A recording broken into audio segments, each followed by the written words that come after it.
नमस्कार, बिंदास हरियाणा पर आप सभी का स्वागत है। अगर हम हरियाणा विधानसभा के शीतकालीन सत्र की बात करें तो 4 दिन तक जो है वो विधानसभा का सेशन चला। तमाम मुद्दों को लेकर जो है वो सत्ता पक्ष और विपक्ष के बीच जो है चर्चा हुई।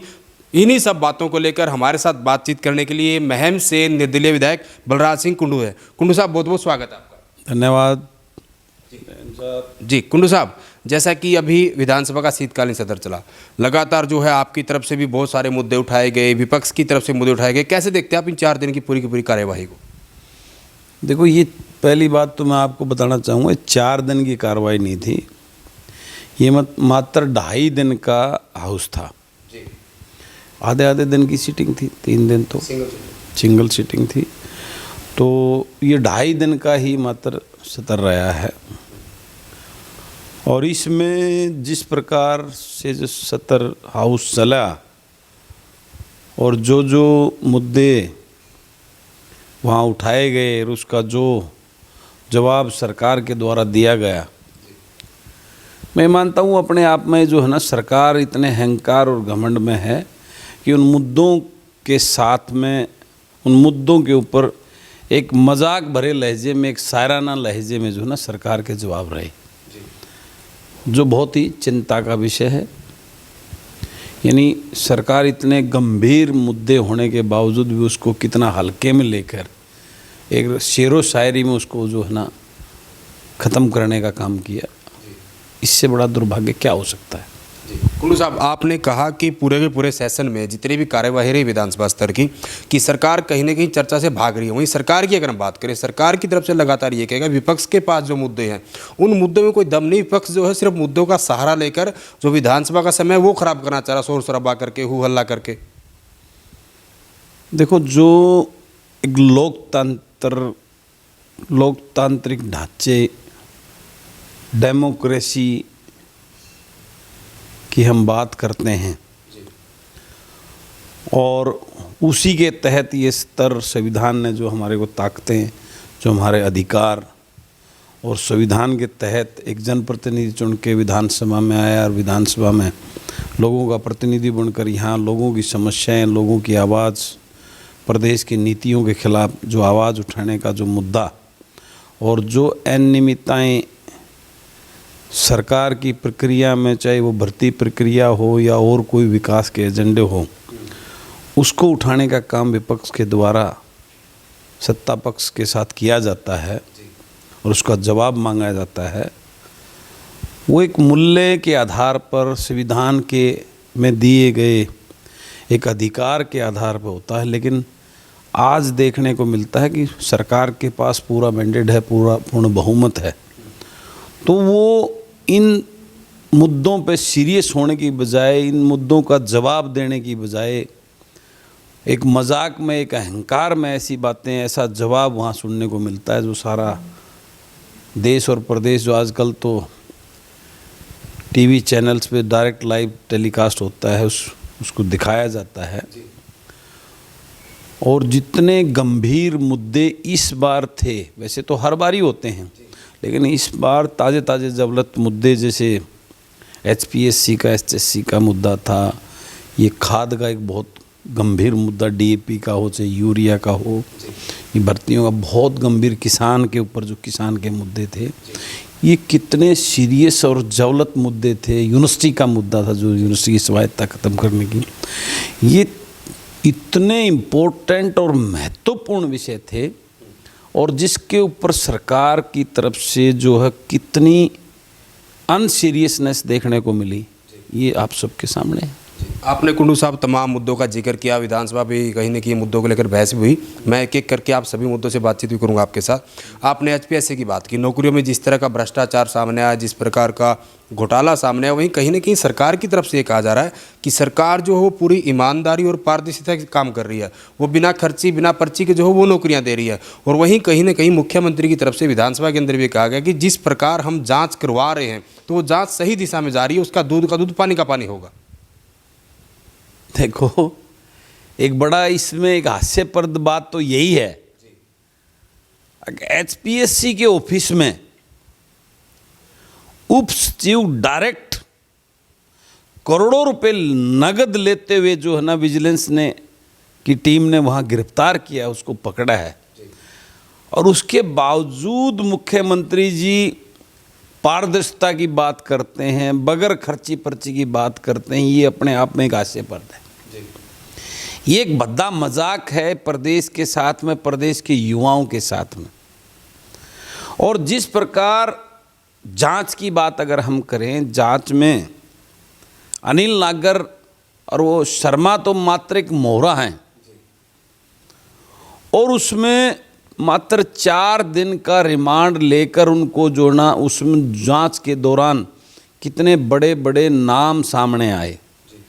और जो विधानसभा के अंदर ने नेता विपक्ष ने एक चैट की बात करके और उस चैट का जो पूरा उसको सुनाया, और उसमें एक बहुत पावरफुल शख्सियत का नाम आया, और वो चैट HPSC के चेयरमैन के साथ अनिल नागर की हो रखी थी, और उसमें जिस प्रकार की बातें चैट की आई, उसके बावजूद सरकार और मुख्यमंत्री ये कहते हैं कि भी बड़ी ईमानदारी के साथ, पारदर्शिता के साथ मैं कहता हूँ, तो ये इससे बड़ा मजाक और क्या होगा।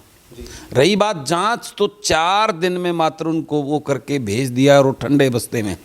और उससे अगला सवाल आता है कि जिस डेंटल सर्जन की या HPSC की भर्ती के ऊपर ये दोनों चीज़ें पकड़ में आई, वो चीज़ आई, और उसकी पवित्रता पर माननीय महामहिम गवर्नर साहिब ने भी अपने उसमें लिखा है कि इनकी पवित्रता खंडित हुई है इन एग्ज़ाम्स की। उसके बावजूद आज तक वो एग्ज़ाम कैंसिल ना होना, वो भर्तियां कैंसिल ना होना, कितनी बड़ी धक्काशाही। और वो है इस बात के लिए भी फिर भी सरकार ये कहती है कि वो तो HPSC का जो है मामला है, HPSC इंडिपेंडेंट बॉडी है, उसकी उस स्वायत्ता है, उसके अधिकार क्षेत्र हैं। तो मैं ये पूछता हूँ, जिस HPSC का चेयरमैन वो सरकार की सिफारिश के अनुरूप ही लगाया जाता है, वो HPSC के जो चेयरमैन हैं अभी, वो CM ऑफिस में एक CM के सबसे नज़दीक अधिकारी रहे हैं, प्रीमेच्योर रिटायरमेंट देकर उनको इस पद पे बिठाया गया है, तो वो उसमें उसको अलग कैसे सिखा सकते हैं। उसका सेक्रेटरी जो मेन संचालक होता है, और अब तो 2 बना दी, और उस भर्ती के अंदर IAS अधिकारी सचिव के होते हुए एक उप सचिव लगाकर, जो एक HCS लेवल का अधिकारी वो IAS लेवल का अधिकारी के होते हैं, उसको सारी जो है ना वो अधिकार देना, सीक्रेसी के, और जो कंडक्ट करने के एग्ज़ाम कंडक्ट करके उसके बार रूम, स्ट्रांग रूम की चाबी उसके में होना, वो अपने आप में एक बहुत बड़ा सवालिया निशान है, जिसका जवाब सरकार नहीं दे पाई वहाँ पे। और जिसकी जांच की जो बात कर रही हैं, जांच में बड़े बड़े नाम आए थे, उस जांच को मात्र थोड़े से अनिल नागर को मोहरा बनाकर उसको अंदर करके और उसको बंद कर देना अपने आप में ये है। तो साहब वहीं अगर जांच के पहले ही उसको डिसमिस करके जो हो कर देना, ये भी अपने आप में बहुत बड़ा सवाल है। कुंडू साहब, वहीं आपकी तरफ से भी और बाकी नेताओं की तरफ से, विपक्ष के नेताओं की तरफ से लगातार एक बहुत बड़ा नाम का जो है बार बार जिक्र किया जाता है कि CMO में वो अधिकारी हैं जो है मुख्यमंत्री के करीब भी हैं, और कहीं ना कहीं उनका सीधा इस मामले में जो है वो सीधा उनका इंटरफेयर है। कैसे देखते हैं आप, आखिर क्या आपके पास इतने बड़े फैक्ट है, क्या इतना बड़ा आप जो ये दावा कर रहे हैं? मैं तो दावा इस आधार पर कर रहा हूँ, नेता विपक्ष ने विधानसभा के अंदर उस चैट का खुल के उसको पढ़ा है, और मैं तो ये कहता हूँ कि नेता विपक्ष को जब वो विधानसभा के अंदर पूरा देश और प्रदेश लाइव TV चैनल्स पे उसको देख रहा है, और फिर वो ये बात करते हैं पढ़ने के बाद एक मैं नहीं दूंगा, ये भी अपने आप में एक सवाल है। और मैं तो ये कहता हूँ, जैसे ये रवायत चली आ रही है, पहले इनेलो का राज था, जब उसके बाद जो सरकार आई, कांग्रेस की सरकार आई, कांग्रेस की सरकार ने जो है उसकी पिछली इनेलो की सरकार की कमियां निकाल कर भर्तियां रद्द की, और अनेकों काम करने के HPSC के पूरे उसको भंग कराने का काम किया, और अनेकों प्रकार का ऐसा काम किया। और फिर जब कांग्रेस का 10 साल का राज खत्म हो गया, BJP की सरकार आई, तो BJP की सरकार ने कांग्रेस की भर्तियों में बहुत बड़ा सवाल लगाया, उसको ये कहा कि भाई अपनी खर्ची पर्ची की ऊपर भर्ती हुई, अपनों को वो दी, नेताओं के रिश्तेदारों को दी, सरकार ने अपने चहेतों को नौकरी लगाया, उन पदों पर बिठाया, उसमें कमियां निकाल कर कई सारी भर्तियां कैंसिल करी, और उस पर। और अभी तो सरकार बीजेपी के रहते रहते बदली नहीं है, दूसरी सरकार आएगी तब तो क्या होगा, कि क्या मामले उजागर होंगे वो तो भगवान ही भरोसा है उसके तो। लेकिन आज बीजेपी की सरकार के होते हुए भी इतनी बड़ी बड़ी घटनाएं हो रही हैं, जो जिस प्रकार से पेपर लीक के अनेकों मामले और एचपीएससी में करोड़ों रुपए का पकड़ा जाना अपने आप में, तो ये इतने बड़े सवाल हैं जिसका जवाब सदन के अंदर सरकार और मुख्यमंत्री कुछ नहीं दे पाए। खाली ये बात कहना कि हमारी पारदर्शिता के साथ में बगैर खर्ची पर्ची के, तो ये बोलना एक मजाक में ये कहूँगा कि हास्यप्रद जो उनकी स्टेटमेंट है मुख्यमंत्री जी की, उनको इस बात के लिए पूरा प्रदेश और प्रदेश का युवा जिसके साथ ये भद्दा मजाक और उसके भविष्य के साथ जो खिलवाड़ किया जा रहा है, वो उसका जवाब जो है ना उनको देना चाहिए। जी कुंडू साहब, आपने जो है पुरानी सरकारों का जिक्र किया, ये चीज़ें जो है परंपरा जो है पुरानी सरकारों से चली आ रही है। जब विधानसभा में नेता विपक्ष ने पूरी की पूरी चैट पढ़कर सुनाई, तो उसी दौरान जो बीजेपी के विधायक है अभय सिंह यादव, उन्होंने भी खड़े होकर जो अपने मोबाइल में दिखाया कि 2 आंसर की मेरे फ़ोन में है जो कि आपके समय की, उसको आप कैसे देखते हो? क्योंकि इतना पुराना मामला उन्होंने एकदम से सामने लेके विधानसभा के अंदर। इन चीज़ों से जो चीज़ें सदन में हुई, मेरा ये मानना प्रदेश का युवा इन सब चीज़ों को देखकर हताश और निराश हुआ है। इन चीज़ों से ये चीज़ साबित और प्रूव होती हैं, अगर ये जितनी सरकारें पूर्व की सरकारें या मौजूदा सरकार जो चल रही हैं, ये एकमात्र अपना खेल करती हैं। इसमें कोई भी जो है ना पारदर्शिता और ईमानदारी से कोई भर्तियाँ इन्होंने ना पिछली सरकारों ने की और ना अब की सरकार कर रही है। ये टोटली का टोटली एक खेल है, बहुत बड़ा स्कैंडल है, युवाओं के भविष्य के साथ खिलवाड़ है, उनके भविष्य के साथ में बहुत बड़ा भद्दा मजाक है ये, और ये सब अपनी मनमानी से उसको करती आ रही हैं। इसका इलाज यही है, जब तक युवा जाग कर आने वाले समय में 2.5-3 साल के बाद जब ये सरकार आए चुन के, जब तक वो प्रदेश का ईमानदार पढ़ा लिखा युवा धरातल से जुड़ा हुआ जो उन तकलीफ़ों को और इन चीज़ों को समझता है, जिसने ये देखी हैं, वो जब तक विधानसभा में नहीं आएगा, ये राजशाही प्रथा जो राजघराने यहाँ राज कर रहे हैं, अपने चेले चपाटों को, अपने गुलामों को टिकट देकर जो एमएलए बनाकर उन अपने नाम से लेके आते हैं, जब तक ये प्रथा बंद नहीं होगी, जब तक उस युवा का विकास नहीं हो सकता, उस युवा के भविष्य के साथ खिलवाड़ बंद नहीं हो सकता, गरीब किसान मजदूर का भला नहीं हो सकता। जी वही हम बात करें, युवाओं की बात लगातार हम कर रहे हैं, चाहे भर्तियों की बात हो, नौकरियों की बात हो, या फिर जिस प्रकार से विपक्ष की तरफ से, आप लोगों की तरफ से लगातार मुद्दा उठाया गया कि सरकार जो है यूनिवर्सिटियों की, कॉलेजों की स्वायत्ता जो है वो ख़त्म करने जा रही है। लेकिन वहीं सरकार की तरफ से जवाब दिया गया, जो है शिक्षा मंत्री की तरफ से जवाब दिया गया कि यूनिवर्सिटियों को कोई भी किसी प्रकार खतरा नहीं होने वाला।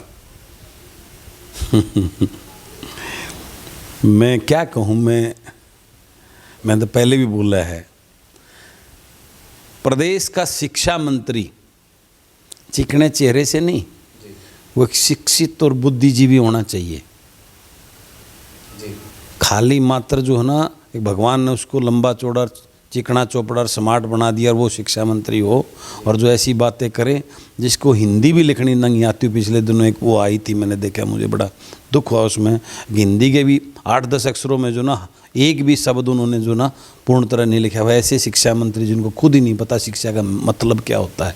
कुल्लू साहब, आप प्रदेश के शिक्षा मंत्री को लेकर बहुत बड़ा बयान दे रहे हो, या क्योंकि उनका पूरा का पूरा जिम्मा, पूरे प्रदेश का जिम्मा उनके ऊपर है, वो शिक्षा मंत्री है हरियाणा के। यही तो दुर्भाग्य है, एक ऐसे शिक्षा मंत्री जब शिक्षा में जिसको शिक्षा का मतलब ही नहीं मालूम। मैंने पहले भी दी है स्टेटमेंट, आज पहली बार नहीं दे रहा, और होशो हवास में डंके की चोट पे दे रहा हूँ। जब ऐसे होंगे तो उस शिक्षा का स्तर क्या होगा। आज शिक्षा के अंदर जो है ना, कॉलेजेस में स्टाफ नहीं है, स्कूल बंद किए जा रहे हैं जो इतने दिनों से, तो ये चीज़ें उस बात को दर्शाती हैं ना। स्कूलों का जर्जर हालत है, नए स्कूल कोई बन नहीं रहे, टीचरों की भर्ती कोई हो नहीं रही, स्कूल खाली पड़े हैं, जो सिवाय जुमले और बातों के अलावा कुछ है नहीं स्कूलों में, उसको पता ही नहीं शिक्षा क्या होती है। तो उसी की बदले जो शिक्षा मंत्री बात कर रहे हैं, हमारे देश के प्रधानमंत्री माननीय नरेंद्र मोदी जी अपने स्पीच में विधानसभा में, मैं दाद देना चाहूँगा रघुवीर सिंह कादान जी ने, इतनी डीपली जो है उन्होंने एक भावुकता में, उन्होंने राजनीति से ऊपर उठकर एक मन के भाव से, क्योंकि वो शिक्षा से जुड़े हुए, उनका व्यक्तित्व रहा है, उनका पृष्ठभूमि रही है, उन्हें जो एक एक चीज़ें बताई वहाँ, एक कि प्रधानमंत्री तो कॉलेजेस की को भी स्वायत्ता देना चाहते हैं, उनको भी वो उनकी अपनी वो एटम, और यहाँ पूरी की पूरी यूनिवर्सिटी की स्वायत्ता को ख़त्म करने की बात की जा रही है। तो आने वाला भविष्य में इस नई एजुकेशन पॉलिसी में तो केंद्र सरकार की है कि हम शिक्षा को बहुत उच्च स्तर पर उस पर लेके जाएंगे, स्वायत्ता इतनी बढ़ाएंगे, और यहाँ ये स्वायत्ता ख़त्म करके और बिल्कुल उन यूनिवर्सिटियों का बर्बाद करने की तरफ शिक्षा को ले जाया जा रहे हैं। ये कितनी बड़ी चिंता का विषय है, लेकिन उसके ऊपर कोई सुनवाई नहीं। सदन के अंदर लोकतंत्र नाम की कोई चीज़ सरेआम धक्काशाही और जो है ना तानाशाही के रूप में जो है ना अपनी मनमर्जी से बिल पास होते हैं, मनमर्जी से तो होते हैं। ये जो चर्चा होती है इनका भी कोई एक मजाक उड़ाकर जो है ना जवाब दे दिया जाता है। ये बहुत बड़ा दुर्भाग्य आने वाली हमारी पीढ़ी के लिए, आने वाले हमारे बच्चों के लिए ये लोकतंत्र नाम की चीज़ ख़त्म होती जा रही है। अगर इस पे पूर्ण रूप से उसकी मेन जो मैं जिम्मेवार मानता हूँ, इस प्रदेश के अंदर एक मजबूत विपक्ष का ना होना ही उसकी बहुत बड़ी, लोकतंत्र के अंदर इसलिए कहा जाता है कि एक मजबूत विपक्ष होना लोकतंत्र की बहुत बड़ी मजबूती माना जाता है। वो मजबूत विपक्ष सरकार को उसकी मनमर्जी करने से रोकता है। सरकार कोई ऐसी चीज़ें करती है जो प्रदेश के जनता के हित के बाहर हो, ऐसी कोई नीति लाना चाहता है, उस नीति को रोक के और प्रदेश हित में सरकार को नीतियां लाने के लिए बाध्य करे, ये भूमिका विपक्ष की होती है। लेकिन मैं फिर बार बार वही बात कहना चाहूँगा, जिनके अपने घर शीशे के हों, जिन्होंने अपने शासनकाल में इस प्रकार के कर्मकांड किए होंगे, वो दूसरे को कैसे रोकेंगे। तो आज ये बड़ा चिंता का विषय है प्रदेश के लिए, प्रदेश के लोगों के लिए, प्रदेश के युवाओं के लिए। उनको इस बात की चिंता करनी होगी, हमें भविष्य में इन मठाधीशों से और इन कर्मकांड किए हुए लोगों को, जो कुछ बोलने के काबिल ही नहीं है सदन के अंदर, ईमानदार पढ़े लिखे युवाओं लोगों को आगे आकर एक नया सिस्टम लेके आना होगा। तभी इस देश का भविष्य, प्रदेश के जो ना युवाओं का भविष्य, किसान मजदूर का भविष्य, खेत खलियान को बचा पाएंगे। अन्यथा ये व्यवस्था बदलने वाली नहीं है। कुंडू साहब, आप लगातार जो है वो रोजगार का मुद्दा आप उठाते रहते, वहीं कहीं ना कहीं आपकी तरफ से ये भी कहा गया कि गठबंधन सरकार का जो कहीं ना कहीं एक वादा था, दावा था चुनाव के समय में कि जो हरियाणा के लोग हैं, हरियाणा के युवा है, उनको कहीं ना कहीं रोजगार में जो प्राथमिकता दी जाएगी। लेकिन आपकी तरफ से भी बहुत बड़े सवाल खड़े किए गए कि हरियाणा के युवाओं की बजाय बाहर के जो युवा हैं, बाहर के जो लोग हैं, कहीं ना कहीं उनको रोजगार दिया जा रहा है। वहीं आपने डीपली ये भी इसमें बात बताई, जो प्रेस कॉन्फ्रेंस आपने की उसमें बताया कि जो क्वेश्चन पेपर जब बनते थे, हरियाणा का जो है सिलेबस की बजाय बाहर का सिलेबस ज़्यादा उसमें था। इसको आप कैसे देखते हैं? कि मैंने तो ये मुद्दा, मैं हर चीज़ को स्टडी करता हूँ, युवाओं से बात करता हूँ। ये बात किसी राजनीतिक पार्टी के नेता ने आपको नहीं बताई होगी जो मैं ये मुद्दा, मेरे को मौका नहीं मिला सदन के अंदर, मेरा ये बहुत इम्पोर्टेंट इशू था। मुझे दुख है इस बात का कि मुझे समय नहीं मिला, मुझे समय नहीं दिया गया मैं उसको, क्योंकि ये इतना छोटा सत्र होने की वजह से, ये सत्र मिनिमम जो है ना 10 दिन का कम से कम सत्र होना चाहिए। हर विधायक को उसकी समस्या और प्रदेश के हित में बात करने का टाइम मिलना चाहिए। ये असली लोकतंत्र की बात कर रहा हूँ। लेकिन लोकतंत्र ना होगा, मैं फिर कह रहा हूँ, अब तो वो चीज़ें बिल्कुल ख़त्म होती जा रही हैं। सरकार के पास पूरा बहुमत है, पूरा मैंडेट है, और उसके जो गठबंधन के सहयोगी जो बड़ी बड़ी बात अपने मैनिफेस्टो में करके आए थे, जो युवाओं के रोज़गार की चिंता करने वाले थे, जो बुज़ुर्गों को 5100 रुपये पेंशन घर देने वाले थे, आज उनके सामने है। किस प्रकार से HPSC और SSC खेल कर रही हैं। कहाँ हैं वो गठबंधन के नेता जो युवाओं के रोज़गार की चिंता करते थे? कहाँ हैं वो गठबंधन के नेता जो आज बुज़ुर्गों की पेंशन काटी जा रही है, 2-2 लाख रुपए की कंडीशन लगाकर उनकी आय की, उन पेंशनों को बंद किया जा रहा है। अक्टूबर माह में 20,985 जो है ना पेंशनें काट दी गई हैं हर साल इस प्रकार के।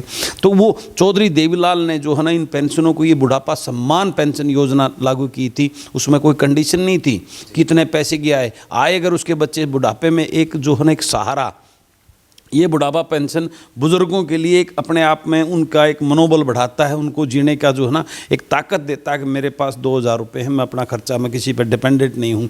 अपने बच्चों के सामने वो एक उसकी एक मरोड़ और एक ताकत रहती है। लेकिन उस किस प्रकार से हताश निराशा ना उनको टाइम पे पेंशन मिल रही है, दर दर की ठोकरें खा रहे हैं वो जो जुमलेबाजी करके सत्ता में भेजने का जिन लोगों ने काम किया और वो कितने हताश और निराश हैं, ये बहुत चिंता का विषय है।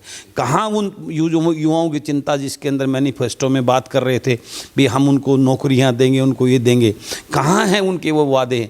कहाँ हैं उनके वादे जो ये कहते हैं यूनिवर्सिटी में, कॉलेजेस में चेयरमैनशिप, जो ये HPSC इनके बड़े बड़े, उसके अंदर हम हरियाणा के लोगों को लाने का काम करेंगे, कहाँ हैं वो? आज कहाँ हैं इतने बड़े HPSC HSC में घोटाले चल रहे हैं? कहाँ हैं वो गठबंधन के नेता जो आप क्यों नहीं खड़े उसके ऊपर आवाज़ उठा रहे? कहाँ हैं वो गठबंधन के नेता आज जो बुजुर्गों की पेंशन कट रही है उसके सामने आज क्यों नहीं कर रहे? वो ये अपना खेल है। ये जो इस बात का जवाब आने वाले समय में इस प्रदेश के युवा को देना होगा, इनको सबक सिखाना होगा।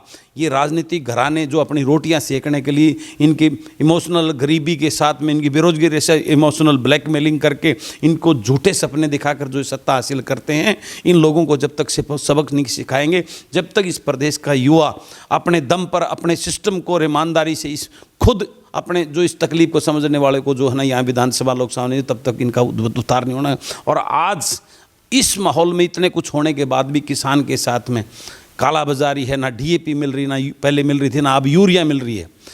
कृषि मंत्री बड़े बड़े दावे करते हैं, बड़ी बड़ी वो बातें कर रहे हैं। आज उनके अपने क्षेत्र की इतनी वीडियो जारी हैं जहाँ पे जो ना किसान सुबह 5 बजे महिलाएं जो उसमें यूरिया के लिए लाइन में खड़ी हैं, लेकिन कुछ बुरा यूरिया की कमी नहीं है, लेकिन कालाबाजारी की वजह से ये सारा खेल उसकी बरानमाटी करने के लिए आज किसान के उसको दर दर उसको भटकाने के लिए सब खेल खेला जा रहा है। कहाँ है प्रदेश के अंदर माहौल? क्या है? अराजकता का माहौल है, भ्रष्टाचार का माहौल है, युवाओं में हर चीज़ के अंदर बुरा हाल है। साहब, मैं किसानों की बात पे आने वाला था, आपने उसका जिक्र कर दिया खाद का, क्योंकि हमने युवाओं की बात की, बुजुर्गों की बात की, हम बात किसानों की कर लेते हैं।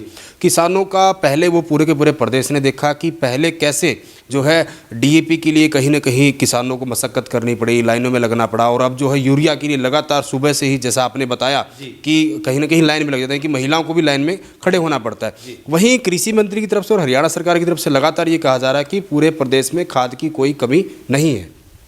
मैंने कहा ना, जिस प्रकार से नौकरियों में ये इतने बड़े अमाउंट पकड़ने के बाद भी विधानसभा सत्र के अंदर मुख्यमंत्री कह रहे हैं हम ईमानदारी और पारदर्शिता से नौकरी दे रहे हैं, कोई गड़बड़ नहीं है। उसी प्रकार से कृषि मंत्री जी कह रहे हैं खाद की कोई कमी नहीं है, और वो वीडियोज़ आपके सामने हैं। इस सरकार की कथनी और करनी में पूरा फ़र्क है। सबका साथ, सबका विकास, एजेंडा, पारदर्शिता, ये सब एक झूठा जुमला मात्र है। आपने देखा होगा कि इस प्रकार से विधानसभा के अंदर मेरे हलके की वो एक महिला हमारी बहन है, वो मैरिड है, उसको जो 5% जो विकर से उसका मिलता है, जो वो ये अनएम्प्लॉयमेंट जो घर में नहीं हो उसका जो मिलता है, वो मुख्यमंत्री जी ने एग्री किया था कि इसको ठीक करा देंगे, और कल वो जो मिलना है उसको मना कर दिया गया। यानी इनकी करनी और कथनी में टोटली फ़र्क है। और ये जिस प्रकार अहंकार उसके अंदर, किसी को कुछ नहीं समझते, पूर्ण बहुमत इनके पास इस सरकार को लूट का काम कर रहे हैं। मैं तो ये कहूँगा, अभी पिछले दिनों झज्जर में गठबंधन की पार्टी ने एक रैली की थी, और उस रैली में उन्होंने किया था कि हमने 40% जो है ना अपने मैनिफेस्टो के, मैं वो मैनिफेस्टो पढ़ रहा था, उस मैनिफेस्टो को 40% तो मुझे कहीं नज़र नहीं आया। हाँ, ये जरूर नज़र आ गया 5 साल हैं, 5 साल में 2 साल बीत गए, तो उन अपना जो ना घर भरने का कोटा जरूर 40% पूरा कर लिया, और 60% जो है ना 3 साल में और कर लेंगे। इसके अलावा कुछ नहीं है। प्रदेश का युवा, प्रदेश का किसान, प्रदेश का कर्मचारी, प्रदेश का व्यापारी, सब तराही तराही मची हुई है। आज कहीं आंगनवाड़ी वर्कर जो है ना वो हड़ताल पे बैठी हैं, कभी आशा वर्कर हड़ताल पे बैठी हैं, कभी टीचर हड़ताल पे बैठे हैं, कर्मचारी हड़ताल पे बैठे हैं, व्यापारी हड़ताल पे बैठे हैं, किसानों का हड़ताल अभी तक ख़त्म नहीं हुई है। स्टूडेंट रोज़ जो बेरोजगार युवा जो है ना वो हड़ताल पर रोज़ कर रहे हैं। इसकी जो भर्तियों में आपने देखा हुआ एस बोर्ड की, इसमें जो आप बात कर रहे थे उसकी, हर आय भर्ती में ये मुद्दा उठता है कि बाहर के युवा जो है नौकरी में हासिल हो। उसका वजह क्या है? वजह यही है कि जो पेपर है जिसमें 30% हरियाणा के ऊपर क्वेश्चन आते, तो वो क्वेश्चन ख़त्म कर दिए इन्होंने, क्योंकि हरियाणा के क्वेश्चनों को जवाब तो हरियाणा का ही युवा अच्छे से दे सकता, बाहर का नहीं दे सकता था ना। उनको ख़त्म कर दिया ताकि हरियाणा के युवाओं को उससे बाहर किया जा सके। बहुत बड़ा खेल जो है ना इसमें प्रदेश की सरकार के द्वारा खेला है। किस प्रकार से इस प्रदेश के युवा को, उसके स्वाभिमान को, उसको तोड़कर उसको डिमोरलाइज करने का काम किया, उनको गुलाम बनाने का काम किया। इस प्रकार की नीति से सरकार काम कर रही है, जो बहुत बड़ा दुर्भाग्य है। इस प्रदेश के युवाओं के साथ, गरीब के साथ एक अन्याय है बहुत बड़ा, तो मैं तो निवेदन करना चाहूँगा आपके माध्यम से इस सरकार को कि इस प्रकार की कार्यशैली को छोड़कर इस प्रदेश के विकास की बात करें, इस प्रदेश के युवा की चिंता करें। और जिस प्रकार लूट और भ्रष्टाचार का ये खेल इस पूरे प्रदेश में खेला जा रहा है, मैं तो ये कहता हूँ इनके अपने विधायक, इनके सहयोगी दल के विधायक, विधानसभा में आपने देखा हो कई विधायकों ने भ्रष्टाचार के कितने गंभीर मुद्दे और आरोप लगाए हैं अधिकारियों पे, लेकिन इस सरकार को उसके बावजूद भी कहते हैं कि कोई भ्रष्टाचार, जीरो टॉलरेंस, ईमानदारी की, पारदर्शिता की बात करते हैं। तो ये बड़ा दुर्भाग्य है, चिंता का विषय। जी कुंडू साहब, विधानसभा स्तर के दौरान जो है काफ़ी सारे विधेयक लाए गए, कुछ विधेयकों में संशोधन भी किया गया। एक जो विधेयक जिसमें संशोधन किया गया, आबकारी विधेयक में जो संशोधन किया गया, आपने वो देखा भी होगा, उसमें ये है कि जिन युवाओं की जो उम्र 25 साल थी, वो हालांकि बाहर के राज्यों का भी उसमें हवाला दिया गया कि 25 साल के जो युवा है उनको कहीं ना कहीं शराब का जो लाइसेंस वो दिया जाएगा, लेकिन उसको आयु सीमा को 25 से घटाकर 21 कर दिया गया है। अब 21 साल के युवा हैं वो लीगली रूप से जो है शराब का जो है लाइसेंस ले सकते हैं, शराब खरीद सकते हैं। इसको आप कैसे देखते हैं, क्योंकि इसका भी काफ़ी विरोध हुआ? ऐसा है, यही तो दुर्भाग्य है, उनको नौकरी दे नहीं सकते, उनको जो है ना नशे के आदी बनाकर इसमें शराब के धंधे में डालकर, शराब का धंधा करेगा तो वो दारू की तरफ जाएगा, नशे की तरफ जाएगा। तो इस प्रदेश की नीति ही ऐसी है सरकार की। आज हमारे युवा जो बेरोजगार होकर हताश और निराश बैठे हैं, पहले ही अपराधीकरण की तरफ उनका जो है ना मजबूरन उसमें जा रहे हैं, अब ये नशे की आदत और डालकर जो है ना इस प्रदेश की युवाओं का भविष्य खराब करने की पे तुली हुई है सरकार। कुंडू साहब, अंतिम सवाल, आपने जो है महम हल्के को लेकर, स्वास्थ्य को लेकर भी आपने सवाल उठाया था। आखिर क्या कुछ दिखते हैं आपके महम हल्के में, स्वास्थ्य सेवाएं किस तरीके से आपकी वहाँ चल रही है? मैंने तो सदन में बताया है सारा, मंत्री जी को अपडेट ही नहीं कि वहाँ पे क्या है, वो टोटली उनको मिसगाइड करके बोलते हैं। मेरे यहाँ कोई स्पेशलिस्ट डॉक्टर नहीं है, अनेस्थीसिया का डॉक्टर लगा रखा है, सर्जन है ही नहीं वहाँ पे, ओटी है ही नहीं वहाँ पे। जब ना सर्जन है ना अनेस्थीसिया का डॉक्टर है तो वहाँ वो क्या नाम, सर्जन है तो अनेस्थीसिया का डॉक्टर की क्या ज़रूरत है वहाँ पे? MBBS डॉक्टर लगा रहे, एक भी स्पेशलिस्ट डॉक्टर नहीं है। बिल्डिंग की हालत जर्जर है, ना कोई वहाँ एक्सरे काम कर रहा है, ना कोई अल्ट्रासाउंड मशीन है, ना कोई टेस्टिंग की वो है, डॉक्टर है ही नहीं। वो जो है ना उसके अंदर आधे तो वहाँ जाए रहते हैं, कभी PGI में, कभी CM मीटिंगों में, उसके अंदर 7 डॉक्टर हैं, एक आधा डॉक्टर दिन में होता है, एक आधा डॉक्टर होता है, वो राम भरोसे ही वहाँ बेचारे जो है ना, वो एक डेडलाइन है, सराउंडेड जो है ना करीबन 25 किलोमीटर के दायरे में, उसमें नारनौंद हल्का भी वहीं आता है, कुछ भवानी खेड़ा हल्का भी वहीं आता है, और मेरा महम का आधा से ज़्यादा पोर्शन वहाँ आता है। तो राम भरोसे उसको मैं कई बार पहले दिन से अस्पताल की डिमांड में उठाता रहा हूँ। माननीय मंत्री जी को तो वो गलत फीडिंग, उनको बेचारे को कुछ पता ही नहीं। मैंने तो उनको सरेआम ही बोला कि आप चल के देख लीजिए, विजिट कर लीजिए, उसकी हालात देख लीजिए, वहाँ के डॉक्टर्स की उसकी हालत है। मैं तो इस बात से हैरान हूँ, जब मेरी इतनी दयनीय हालत को मंत्री जी ने सदन में कहा कि आप तो लक्की हो, आपके यहाँ इतनी व्यवस्थाएं हैं हॉस्पिटलाइज की, इसका मतलब पूरे प्रदेश का तो राम भरोसे ही चल रहा है, वहाँ तो कुछ है ही नहीं। जब मेरे उसको लक्की बता रहे हैं, महम के हॉस्पिटल को देख के लक्की बता रहे हैं, तो बाकी प्रदेश में स्वास्थ्य सेवाएं कैसी हुई, तो राम भरोसे चल रही। शुक्रिया बातचीत करने के लिए। तो ये थे महम से निर्दलीय विधायक बलराज सिंह कुंडू, जिन्होंने तमाम मुद्दों के जो है हमारे साथ बातचीत की। वीडियो जर्नलिस्ट विकास कुमार के साथ सुरेंद्र नयन, बिंदास हरियाणा।